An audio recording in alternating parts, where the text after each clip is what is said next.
Dr. Rajiv Nanda is Supreme Court advocate, is also with us on the broadcast. Advocate Nanda, why only judiciary? I think Manu Singhvi and Advocate Kapil Sibal also put that on record. What about corruption amongst politicians and bureaucrats? So is this about the imbalance of the content or about silencing an uncomfortable question that is being asked? Again, it's a hot potato. I've said it in the beginning, but let's be analytical, not accusatory. So is this imbalance in content, or is this silencing that uncomfortable question that should be asked? See, the independence of judiciary is the most important thing, the sheet anchor in the Constitution of India.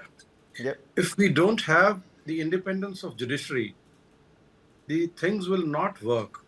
The three organs, executive, legislative, and the judiciary, they are working in their respective fields. If this kind of content singling out a particular organ, which is judiciary, is brought out, this cannot be looked into as a mere casual reference. But Professor Rajput just mentioned that it wasn't, singling out. It is not at one place. It should be at one place. If you are referring about corruption in one organ, which is judiciary here, you should in the same place also mention about corruption, but by other organs also. This is amounting to singling out. And this is in a very planned way to discourage the judiciary or cowing down the judiciary. This amounts to scandalizing the institution in the young mind. Because at the same place, in the same chapter, if the students are not told as to what about the corruption in the other organs, and mind it, if we are talking about the pendency is because the infrastructure is not there. There is a lack of judges. You know what? In India, we have a judge ratio of 22 to 1 million people. Only 22 judges for a million, which is 10 That's lakhs. a great point. That's a great point, Advocate. So if we have that challenge, why not teach our kids and tell the kids about that challenge?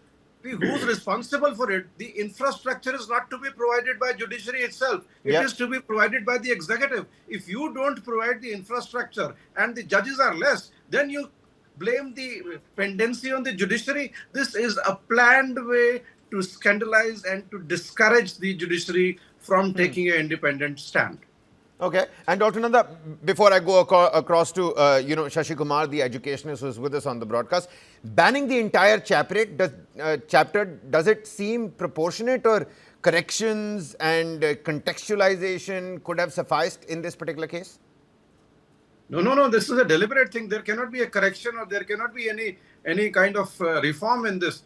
This was done with an intent, and partially it has been achieved also. This was to scandalize and to create a fear in the independent judiciary, and there cannot be a reform. Okay. If this was done, then where was why the apology was not there at the first instance? Why in the second time when it was pointed out by the learned Fair enough.